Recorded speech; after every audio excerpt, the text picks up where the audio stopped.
Immigration affects jobs, housing, and social cohesion.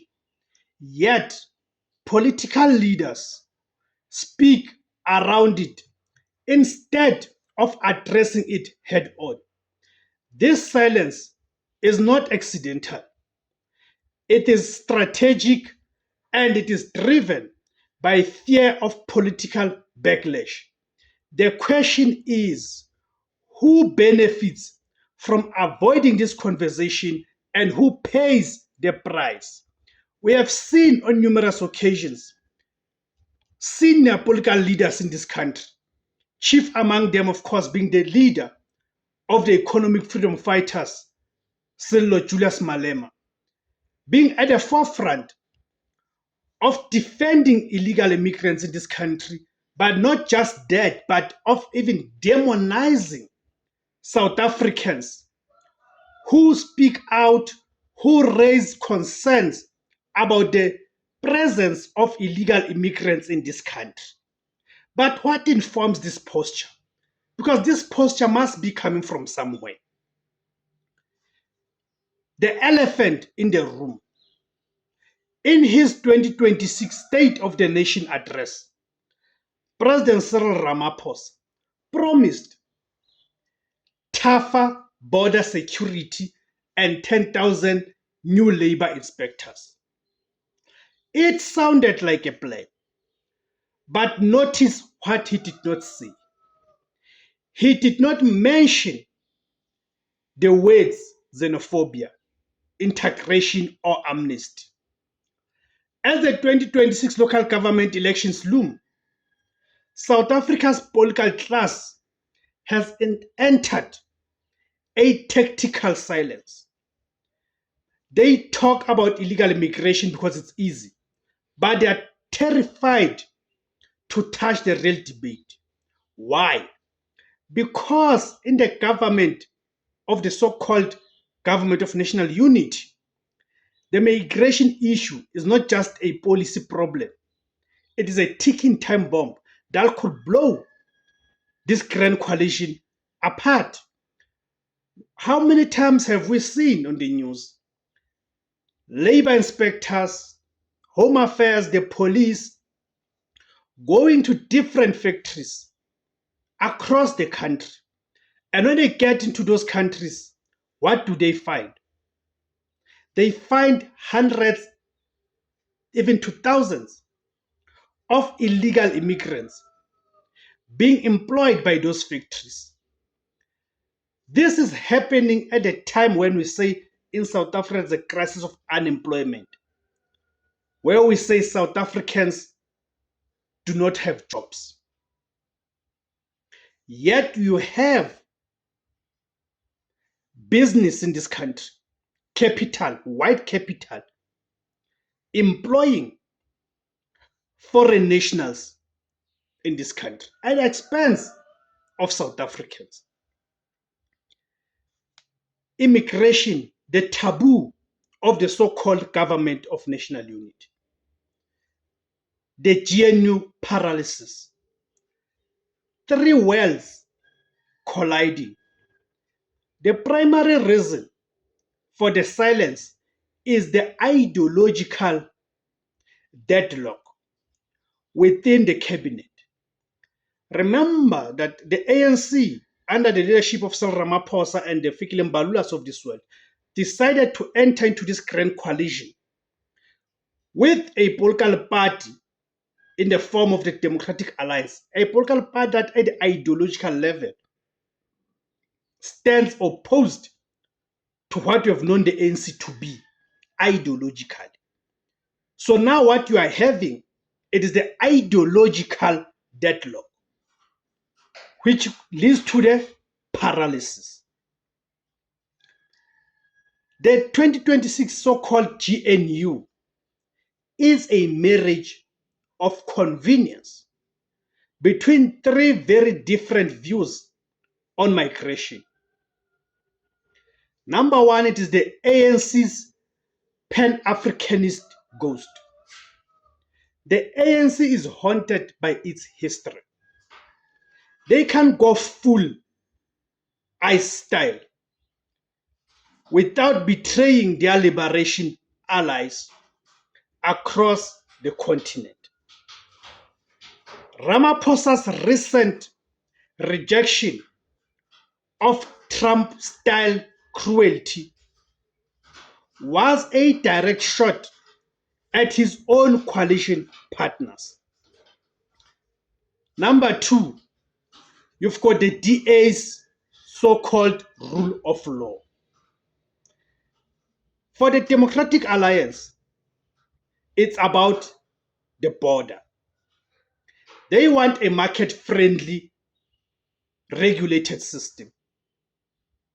But they are wary of sounding too harsh for their international image, yet too soft for their base. And we know that the DA is a party that is a praxis of capital in this country. It is the members, I'm talking about the real members of the Democratic Alliance and the funders of the DA, who have become beneficiaries of these illegal immigrants. Because we have seen how illegal migrants now have found themselves working as farm laborers. And those farms are owned by white people who are members, supporters, and voters of the Democratic Alliance. That is why you'll never hear much from the DA on the question of illegal immigration, because they know that they are benefiting from the presence of these illegal immigrants in this country. Go to the restaurants, even the factories. Those are not owned by us as black people. Those are owned by white people who are members, supporters, and voters of the Democratic Alliance. Then thirdly, you've got the Patriotic Alliance PA of Gayton McKenzie. So the PA's populist fire. Gayton McKenzie's Patriotic Alliance has built its brand on putting South Africans first. In 2026, their rhetoric is the loudest, forcing the ANC and the DA, right, to either agree or stay silent to avoid a public fallout. The white paper smokescreen. No one is explaining that the current draft white paper on citizenship is being used as a parking lot for difficult decisions. True to the Ramaphosa's leadership style of always avoiding taking decisive action, especially if that decisive action is going to hurt the interest of the white establishment. Now it's even worse that has gotten the ANC into this marriage of convenience. The merit-based trap. The 2026 white paper proposes a merit-based system for citizenship. While it sounds efficient, critics like Al Jamaa warn it creates a regional buffer for the West, filtering out the poor and keeping the skilled. The scapegoat strategy. Political analysts have argued that leaders are avoiding the debate by framing it entirely as a security issue. By talking about drones and illicit trade, they avoid talking about systematic failure of the Department of Home Affairs, which has a backlog that stretches back years. You won't hear a leader in 2026 talk about how migrant-owned businesses contribute to the informal economy or fill critical skill gaps. In election year, facts are dangerous. The 2026 election gag. The most cynical reason for the silence, the 2026 local government elections. fear of the Dudula effect. Movements like Operation Dudula have shifted the Overton window so far that any leader who speaks about migrant rights risks being labeled a traitor, right, to South Africans. If you can check how many times have these politicians articulated the pain and the sufferings that South Africans are suffering at the hands of foreign nationals in this country. You can name the hijacking of the buildings, the hijacking of the cars, the prostitution, the drug peddling, and all of that. Nothing is being said about that. Thank you guys for tuning in. Go to the comment section, guys, and give me your own views. Let's have a healthy debate on the comment section regarding the immigration issue confronting South Africa. My name is Tebos Kosana. The name of the platform is Izwi Labansundu, the voice for Africans.